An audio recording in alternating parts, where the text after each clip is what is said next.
Accueillir l'honorable Michael R. Pence, vice-président des États-Unis, ainsi que le très honorable Justin Trudeau, Premier ministre du Canada.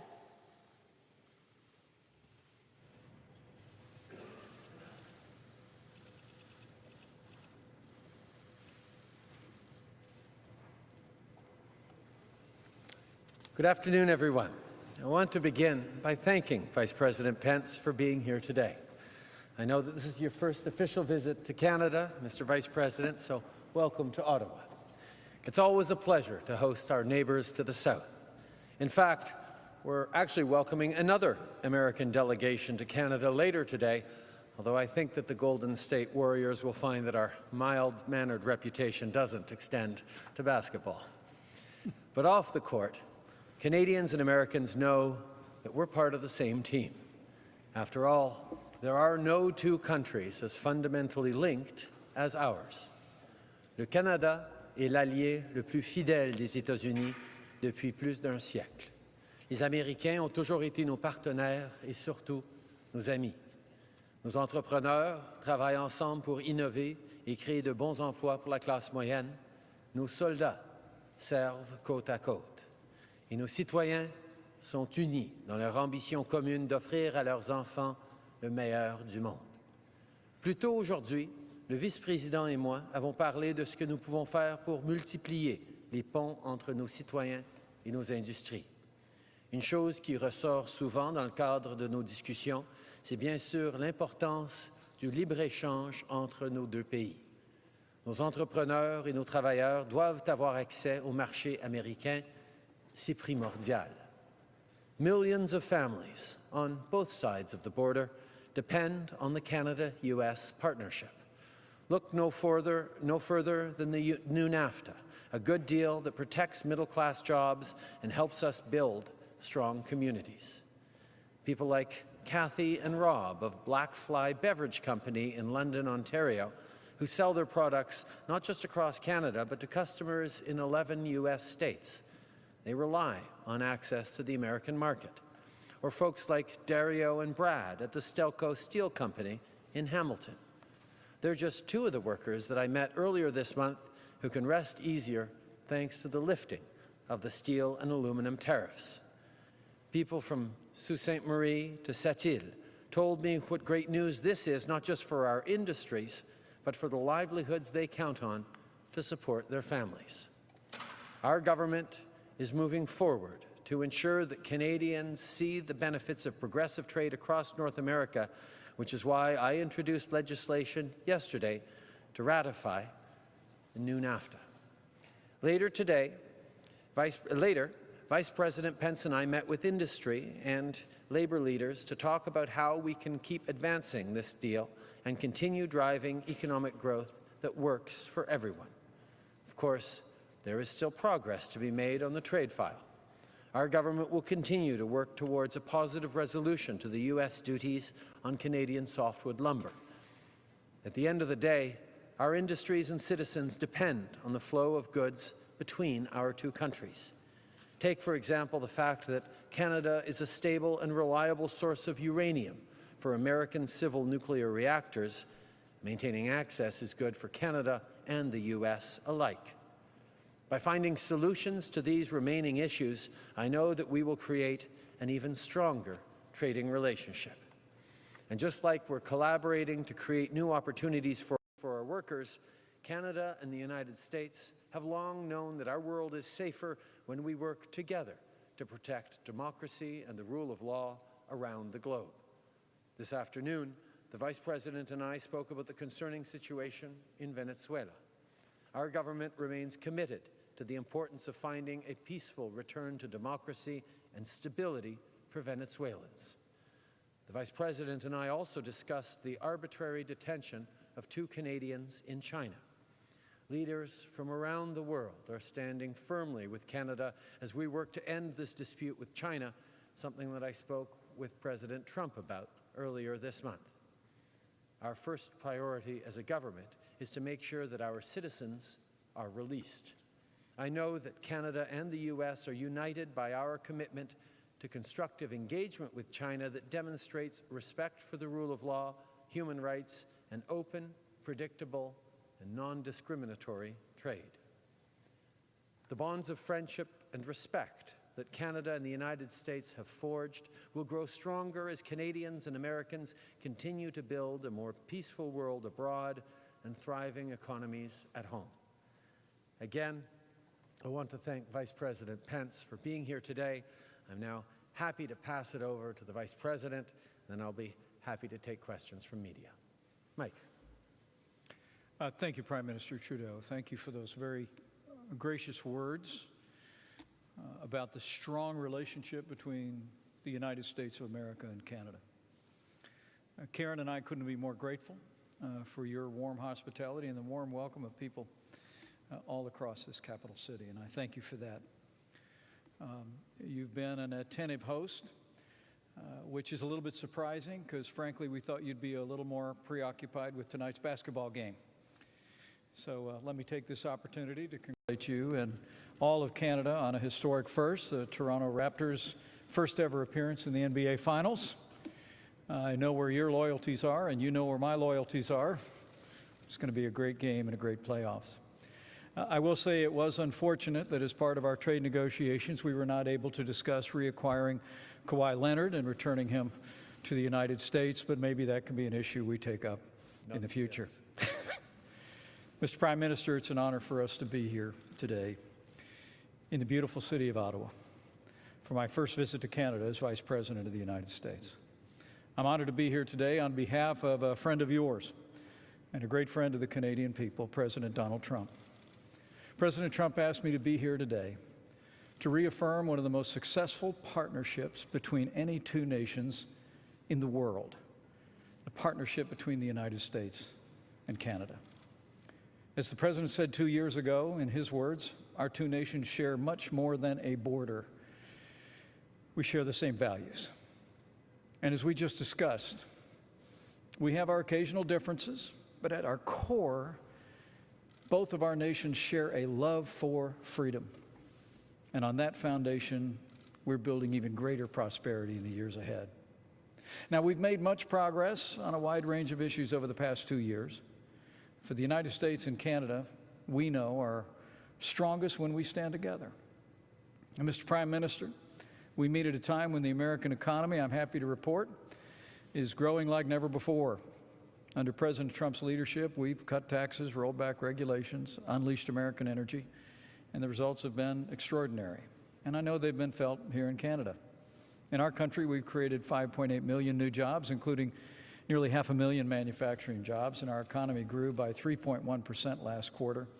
And the unemployment rate hit its lowest level in 50 years, with wages rising at their fastest pace in more than a decade. But President Trump also promised that we would turn the page on decades of unfair trade deals that sacrificed our prosperity and too often, in his words, shipped away our companies, our jobs, and our nation's wealth. And that's the reason that brings us together here today and the progress that we have made in renegotiating a trading relationship, an economic relationship between our two nations that will benefit both our countries.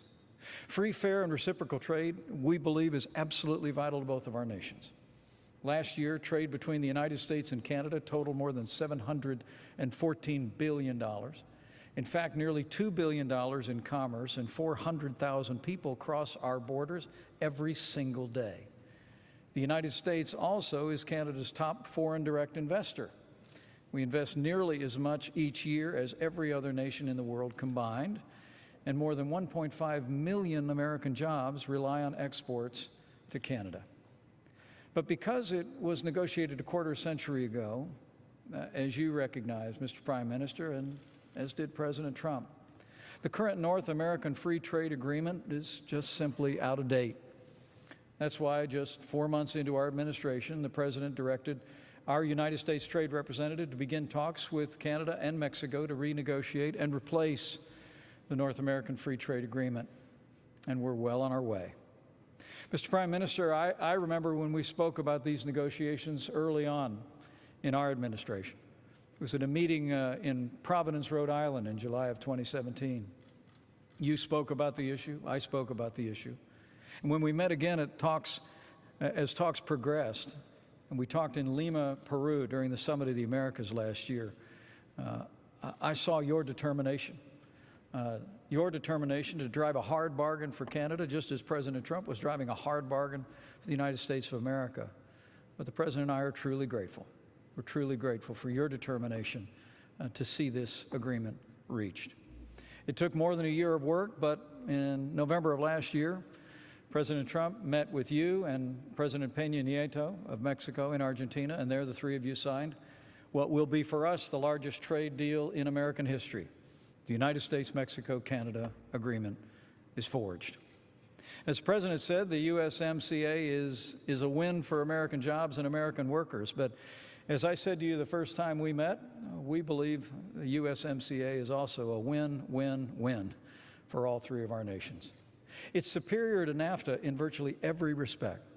And it will, as the President has said, lead to much greater growth and opportunity throughout our countries and across North America once it's ratified. Since we signed the USMCA, we're pleased with the progress that we've made to approve the deal. Just last week, our three countries reached a deal that lifted tariffs on steel and aluminum from Canada and Mexico in exchange for reciprocal cuts to tariffs on American goods. And Mr. Prime Minister, I know the President and our entire team are grateful for your willingness to work with us and resolve the issues associated with those tariffs. And I'm grateful to hear again today that just yesterday you introduced legislation here in the House of Commons to implement the USMCA in Canada.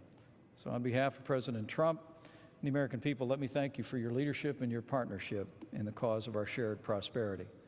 And I can assure you that the President and I are working with members of the United States Congress to pass the USMCA and pass the USMCA this summer.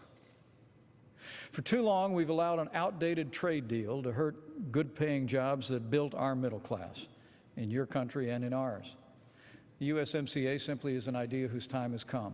And once it becomes the agreement between our nations, the law of the land, the people of the United States and Canada, we believe will flourish like never before.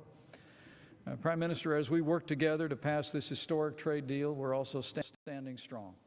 We're standing strong for our shared values on the world stage. And I was pleased to speak to you about our mutual interests in our meeting today: democracy, human rights, and the rule of law. To that end, the United States today renews our call on the Chinese government to release the 2 Canadian citizens who have been wrongfully detained for the last 6 months without due process of law. We stand with Canada in this cause, and we will continue to until your citizens are restored. We know you will not be intimidated by the use of coercive tactics, and neither will we. And finally, as we discussed earlier, let me thank you for the strong stand that you and Canada have taken in support of a free and democratic Venezuela. The United States was the first nation on earth to recognize interim President Juan Guaido as the legitimate president of Venezuela, and Canada has been by our side and by the side of the Venezuelan people every step of the way. Canada's imposed sanctions on 113 of the dictator's cronies. You've promoted the cause of freedom and free Venezuela inside the Lima Group and the OAS. And the two of us have said with one voice that Nicolas Maduro is a dictator with no legitimate claim to power, and Nicolas Maduro must go. But now, Mr. Prime Minister, as you know well, and as we discussed, we must continue to work together to hold Maduro accountable for his actions that are impoverishing his nation and oppressing his people. We also need to work together to expose the malign influence of Cuba within Venezuela and call upon Cuba to cease that influence and allow Venezuela's freedom to flourish. And we must stand together with the Venezuelan people until freedom and democracy are restored. And Mr. Prime Minister, I can assure you that we will. Under President Trump, America's commitment to liberty in this hemisphere of freedom has never been stronger. And Prime Minister Trudeau, we look forward to working with you to build on our progress together on a shared commitment to the values of freedom and liberty. The United States and Canada have stood shoulder to shoulder in the defense of freedom for generations. Our ancestors fought side by side in the great conflicts of the 20th century. And in recent years, our armed forces have fought against the scourge of radical Islamic terrorism across the Middle East. and both of our nations have endured great sacrifice. You know, as I shared with you earlier, Mr. Prime Minister, on my many trips overseas to visit American soldiers in Afghanistan and Iraq, I never remember a time that I didn't see the flag of Canada flying over the base that I was visiting. In Bagram or Baghdad, you were always there. And the Canadian people have the thanks of the American people for your commitment to freedom and to our shared security. The United States will always honor this alliance for freedom. And we will always honor the sacrifice of soldiers from both of our nations. And later today, it will be my honor, along with my wife, Karen, to pay our respects to the American and Canadian patriots who stepped up to serve when we visit the National Military Cemetery at Beechwood. As I reflected on at our Arlington National Cemetery this last weekend, we, in both of our nations, owe a debt to these heroes that we can never fully repay. But we will always honor the service and sacrifice of all of those who've worn the uniform in the defense of freedom in the United States and in Canada and among all our allies. It's really thanks to them that our two countries enjoy the peace and prosperity that we do today, unparalleled in the history of the world. And we're confident that we'll continue to advance that prosperity and security for both of our nations for many years to come. So thank you for the warm welcome here in Canada. It's an honor to be with you today, and an honor to be able to call into focus in both of our countries the importance, the historic significance of the USMCA. It will build on a relationship that's stronger than ever before, and the USMCA will create opportunities for prosperity in America and in Canada for generations to come. So, Mr. Prime Minister, thank you. God bless Canada, and God bless the United States of America.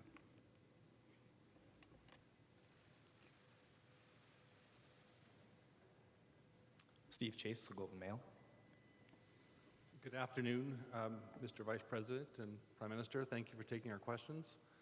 I have a question for you on Huawei, and then I'll have a follow-up after your initial response. Mr. Pence, how important is it to the United States, and why is it important that Canada bar Huawei from 5G wireless networks in this country? And Mr. Trudeau, does the U.S. request for this frustrate your ability to secure the release of the Canadians in China? In French as well, thanks. Well, thank you for the question. And let me say we've been very clear with Canada and with all of our allies that we consider Huawei incompatible with the security interests of the United States of America or our allies in freedom-loving nations across the world. We've urged our partners in Europe. We continue to urge Canada in this regard. We continue to have that dialogue. The simple fact is that the legal framework within China gives the Chinese government access to information and data that is collected by Chinese companies like Huawei, and to have a 5G network worldwide that has access to sensitive national security information, we believe is incompatible with the national security interests of the United States, and will continue to take a firm stand. We'll also continue to take steps to promote alternatives in 5G in our country and in Canada and all across our allies. We believe we can create and are creating viable alternatives to Huawei that don't compromise privacy, that don't compromise security. We'll continue to urge our colleagues in that regard. Canada has been making significant investments in technology, in AI, in research into the next generation of telecommunications and wireless. And the decisions we make on what our 5G networks will look like, the decisions we make around security and opportunity for Canadians will be made on the basis of evidence and facts and analysis by our national security agencies, our communications agencies, and conversations with our partners around their conclusions and their determinations around security.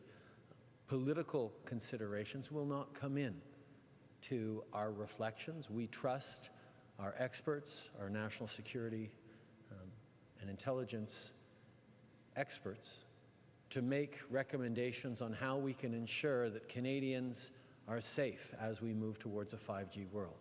The basis upon which we will make our decisions is, as always, on facts and data rather than on political considerations. That's what Canadians expect. That indeed is what the world expects. Les décisions que nous allons prendre par rapport aux télécommunications et par rapport au 5G ici au Canada vont être basées sur les faits et sur les données et sur les recommandations et l'analyse de nos experts en matière de sécurité nationale, nos experts en matière d'intelligence et de communication, et des conversations avec les experts de nos pays alliés. Les choix que nous allons faire vont être basés sur les faits et non sur des considérations politiques par rapport à comment on va bâtir un avenir plus fort pour les Canadiens dans ce monde encore de plus en plus numérisé. And my follow-up question for both of you is on the Canadians detained in China. Mr. Vice President, can you tell us exactly what the United States is doing to help assist in securing the release of these two men? And what is the likelihood the United States would withdraw its extradition request for Ms. Meng? And Mr. Trudeau, what more could the United States do? And would you like to see the United States withdraw the extradition request for Ms. Meng as part of this? Thank you. Well, the United States, as I said, has stood strong with Canada on the unlawful detention of the two Canadian citizens. The Prime Minister and I spoke about it extensively today, and I can assure you that we'll continue to stand firmly in that position until those citizens are freed and restored to this nation. Let me say President Trump will be traveling along with the Prime Minister to the G20 in the weeks ahead. We anticipate he will be meeting with President Xi there. We're in the midst of significant discussions over our trading relationship, but I can assure you in that context and going forward, we're going to continue to urge China to release the Canadian citizens, even while we deal with the larger economic and structural issues between the United States and China. We are standing with Canada in this effort. We respect and are grateful for the strong stand for the rule of law that Canada has taken with regard to the Huawei executive, and we'll continue to engage on the issue. As people well know, the preoccupation that this government has, that all Canadians have, with the situation of the two Canadians detained in China in an arbitrary manner is significant. And we have reached out to allies around the world to make sure that everyone stands together. And the United States has been particularly strong and vocal in its condemnation of these arbitrary detentions of Canadians and in their support of Canada. But indeed, we're in a moment where like-minded nations like Canada, the United States, and many of our European and international partners have expressed their dismay with the way China is stepping forward more assertively and indeed aggressively on the international stage. And we are all standing together to ensure that the rules are followed, that our values are upheld, and that China understands that the economies and democracies of the West are united in our condemnation of these arbitrary detentions in attempt to gain political leverage. Nous allons toujours remercier nos alliés à travers le monde, particulièrement les États-Unis, d'avoir mis de l'avant leurs préoccupations par rapport aux détentions arbitraires de deux Canadiens en Chine. Nous restons extrêmement préoccupés par leur sort et nous allons continuer de se tenir ensemble en tant qu'alliés, en tant que pays démocratique avec des valeurs ancrées dans la règle de droit, dans les valeurs d'ouverture, de respect, de repousser contre la Chine qui essaye de prendre de plus en plus de place et vient repousser contre ses valeurs et ses principes de règles de droit. Je pense que c'est très important que nous nous tenons ensemble et nous allons continuer de le faire.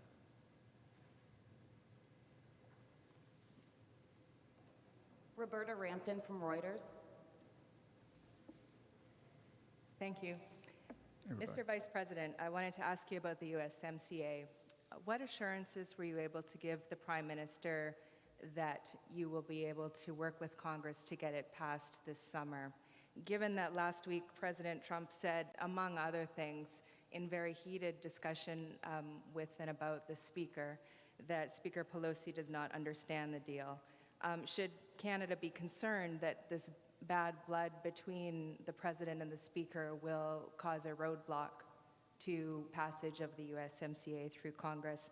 And is his threat made in December to, if Congress doesn't move quickly enough, to notify Congress that he will formally terminate NAFTA, is that threat still operative? The Prime Minister and I discussed the whole process of ratification here in Canada and in the United States, and I assured him that the President and I are absolutely determined to work with rank and file in the Congress and the leadership to move the USMCA forward and to move it forward this summer. Met yesterday with United States Trade Representative Bob Lighthizer. He'll be on Capitol Hill when Congress returns next week. I'm meeting with members of the Democratic majority, working on what's called the implementation legislation. But those discussions are ongoing. And as the President said in Japan just a few short days ago, we remain confident that the USMCA will receive broad-based support in the Congress if it's brought to the floor. And to that end, we're reaching out to members of Congress. But also, I've been traveling all across the country and telling the story of what the USMCA will mean for jobs, for opportunities. In every respect, the USMCA is an improvement on NAFTA. It's a win for American workers. It's a win for American jobs and investment. And we believe it'll create shared prosperity all across North America. And so part of my reason for being here today and accepting the invitation to come to Canada is to continue to put a spotlight on the importance this administration is placing on this agreement.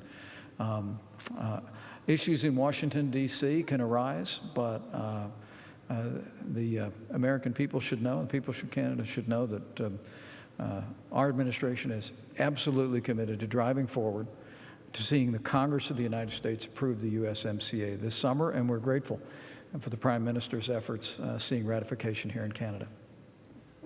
I might add that here in Canada, as we were moving forward with the renegotiation, there were a number of Canadian conservative politicians who questioned our desire to include strong provisions on the environment, strong provisions on labor, strong provisions on gender and Indigenous issues.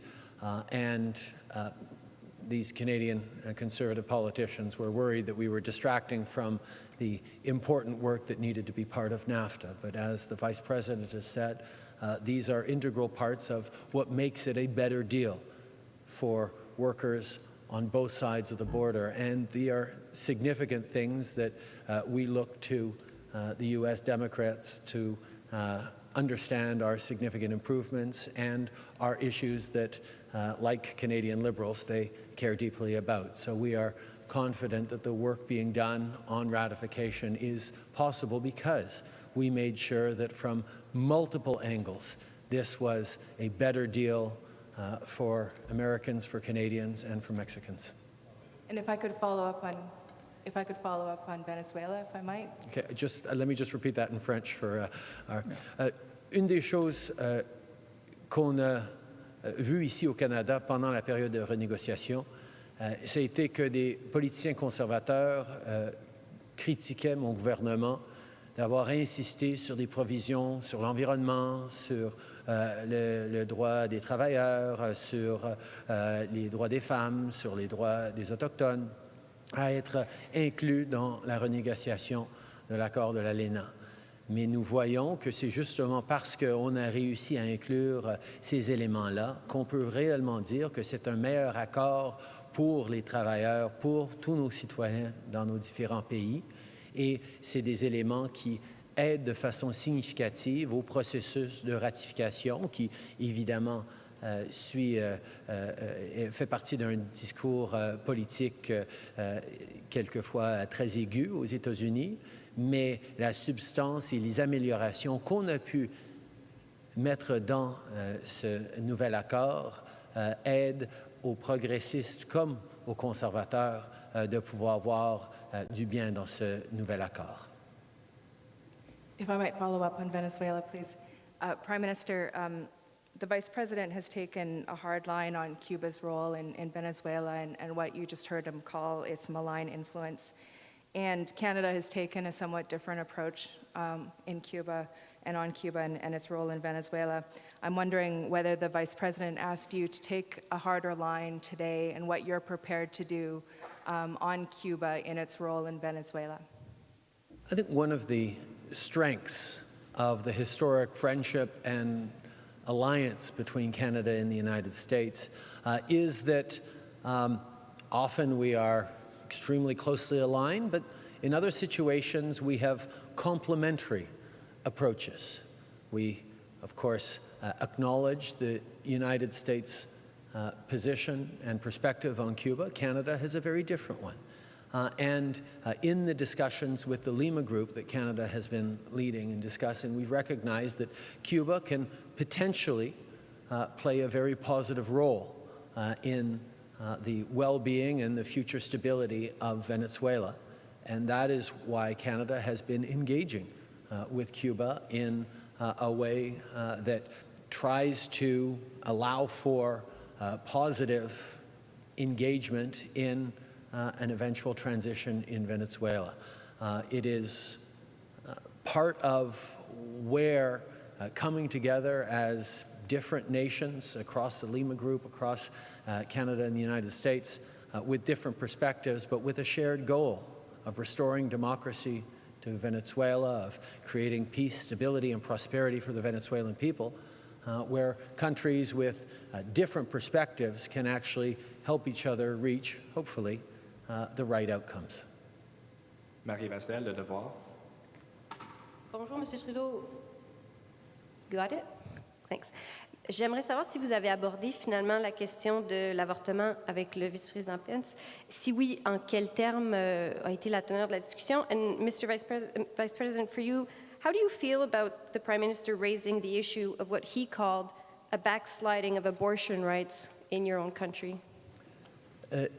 J'ai souligné au vice-président la préoccupation de bien des Canadiens sur le passage de nouveaux lois anti-choix dans plusieurs États américains. J'ai exprimé que nous sommes un pays, un gouvernement qui va toujours se tenir debout pour les droits des femmes, pour le libre choix des femmes, et que nous sommes préoccupés par la situation par rapport aux droits des femmes. Ça a été une conversation cordiale, mais évidemment, on a différentes perspectives là-dessus. I highlighted to the Vice President that there was a significant amount of concern amongst Canadians on the new anti-choice laws being passed in a number of American states, and highlighted that Canadians, and indeed this government, will always be a staunch defender of women's rights and a woman's right to choose. It was a cordial conversation, but it is one on which we have very different perspectives. Did you hear my question? Could you repeat your yes, question? Yes, sure. I asked you, how do you feel about the Prime Minister raising what he called yesterday a backsliding of abortion rights in your own country? Thank you. Well, let me say, I think one of the great things about the relationship between the United States and Canada is that we're able to be candid with one another. We're able to share our perspective on a broad range of issues and different approaches. But let me be clear, I'm very proud to be part of a pro-life administration, and our administration has taken steps to stand for the sanctity of life at home and abroad. What we find troubling is the Democratic Party in our country and leaders around the country supporting late-term abortion, even infanticide. But those are debates within the United States. I know that Canada will deal with those issues in a manner that the people of Canada determine most appropriate. But for President Trump, for me, for our administration, we'll always stand for the right to life. Does it anger you to be sermoned by someone whose country it's not happening in? And then if I could get a follow-up on the new NAFTA, as we like to call it here. Vice President, why should Canada rush to ratify this deal, given that it seems quite uncertain on your side of the border, and it seems like it's pretty much stalled? Et M. Trudeau, avez-vous des préoccupations quant à ce qui pourrait changer dans le nouvel ALENA d'ici à ce que les Américains finissent par ratifier l'accord? Well, let me reiterate, as the Prime Minister said, we had a very respectful conversation on that issue. And I know the President appreciates the relationship that he has forged with Prime Minister Trudeau, and so do I. Look, friends can have differences of opinion and still be friends. And I think what unites the United States and Canada is a shared commitment to freedom. It is a shared foundation of values and shared sacrifice through the generations. And it's on that foundation that we will always stand. It's on that foundation that we are working to improve the economic relationship between our two countries. Now, with regard to the USMCA, let me say that we are working very earnestly to see the Congress of the United States approve the USMCA and approve the USMCA this summer. And we're making significant progress. I've been spending time on Capitol Hill and around the country. Our trade representative has been meeting with the Democratic leadership in the House, and we're in regular consultation with the Senate. And I truly do believe that we are making progress in the United States, and I reported that to the Prime Minister today. But we both believe that the opportunity the USMCA provides for all of our nations and the people of our nations ought to inform those that are considering approving this agreement with real urgency. The time for Congress to see the progress that's being made here in Canada to approve this agreement. I want to say again, meeting with the USMCA advisory group here in Canada was very inspiring to me.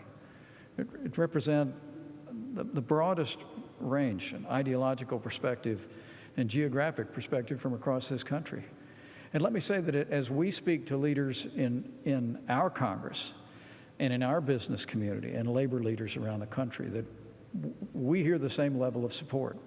And I'm here today not only to reassure the Prime Minister and the people of Canada that we're driving forward on the USMCA, but also to send word home that amidst all the other issues that Washington, D.C. spends its time on, this is an issue whose time has come, and the Congress needs to act in the coming months to approve the USMCA, and it'll improve and strengthen a growing American economy, and we know it'll strengthen the economies of all three of our nations.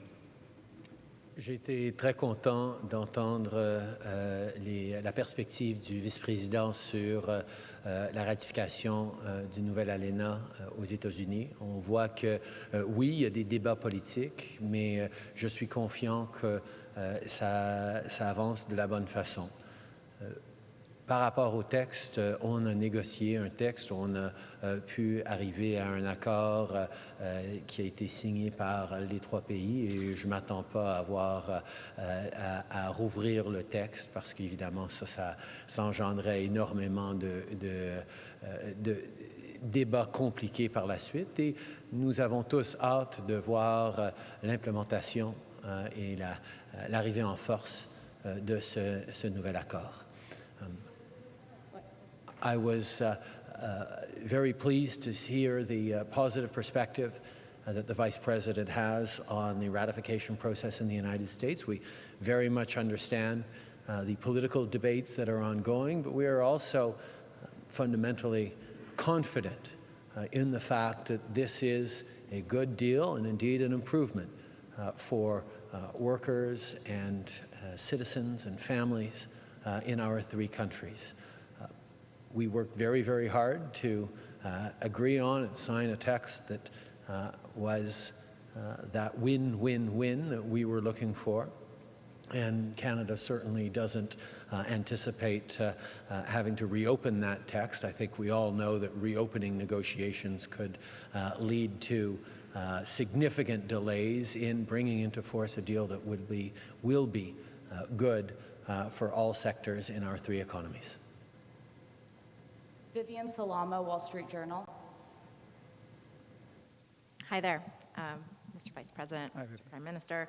Mr. Vice President, given the recent setbacks in the U.S. trade talks with China, might the Trump administration consider broadening the discussions to include allies in the talks, including Canada, given some of the overlapping issues? Well, that would ultimately be a decision for the President. But what I can tell you is that our discussions with China are between the United States and China. Our focus is on trying to set right what for too long has been unfair to American workers and American jobs and American businesses. And while China today is fully half of the United States international trade deficit, we've made it very clear in our negotiations that we are as focused on the structural issues. Those are issues that the Prime Minister and I talked about today, and we've talked about in the past. The issues of intellectual property rights, of forced technology transfers. It's absolutely essential for us to make progress that China step forward and embrace the international rules that govern all economic transactions and protect private property rights around the world. So our efforts today are singularly focused on the relationship between the United States and China. It will remain that way, but we remain hopeful that when President Trump meets with President Xi at the G20, that there may be progress. But I will say that President Trump believes we're in a strong position either way, that we've imposed more than $250 billion in tariffs. We can more than double that. And the President is absolutely determined to take such steps that are necessary to protect American jobs and American workers, and maintain that posture unless and until China steps forward with the kind of reforms that will not only reset the imbalance of trade between our countries, but also will have China step forward and embrace the international rules that govern our relationships, that govern market relationships around the world. So that's our focus, and that's the core of the negotiations. And as the President always says, we'll see. A quick follow-up, please, on a domestic issue, Mr. Vice President. Can you tell us what the appetite at the moment is at the White House and the Hill for a 2-year budget deal and debt limit? With regard to a 2-year budget deal and a caps deal, I know that we're in regular discussions with Democrat and Republican leadership. One of the things the President and I are probably proudest of is our efforts to rebuild the military, making historic investments in our national defense. $700 billion in our first budget, $716. We submitted a budget of $750. It's absolutely essential for American national security and, frankly, for this alliance that we continue to make the investments in our national defense that are necessary. And so we're committed to continuing to work to determine whether we can reach what's known as a CAPS deal, as you know, an agreement where then the Congress could then operate and appropriate within those guidelines. And there's been talk of a 2-year agreement, but all those discussions are ongoing, and they're happening in good faith, just as much as the discussions on the USMCA are happening. You know, there's a lot that Washington, D.C. and the media focuses on any given day in Washington, D.C., but the American people can be encouraged that we're continuing to make the case for the USMCA, a trade deal that's going to create jobs all across the United States and increase our prosperity. And we're going to continue to work to make sure that our Congress is able to provide the kind of funding for our national defense and for vital domestic programs that'll strengthen that growing American economy. Thank Thank you, sir. 2 quick questions for the Prime Minister, if I can. question. Okay. So can you tell us how important the lifting of the steel and aluminum tariffs were for ratification here in Canada? Would you be pushing for ratification if those tariffs were still in place? We recognize that the continued steel and aluminum tariffs on the Canadian steel and aluminum sector were a significant impediment to moving forward with the ratification of the USMCA. We feel that as we're moving forward on a historic free trade deal, the continued imposition of tariffs, particularly tariffs based on a national security pretext on Canada, didn't make a lot of sense. We responded immediately to those tariffs last summer with countermeasures on American products in the equivalent realm, and it became very clear over the course of the past year that the existence of those tariffs on both sides were an impediment to success for workers, for citizens on both sides of the border. So we were very pleased when the American administration proceeded with a full lift of those tariffs. We recognize we're in a context where the global aluminum and steel trade is of concern to our domestic industries, but we very much feel that working together as we are on supporting our workers and our industries is not just in our own singular best interests, but in the interests of the North American economy. And that's why we are so pleased that we are able to move forward in the right way to protect workers on both sides of the border with the lifting of those tariffs. Great. Thank you. Merci beaucoup tout le monde.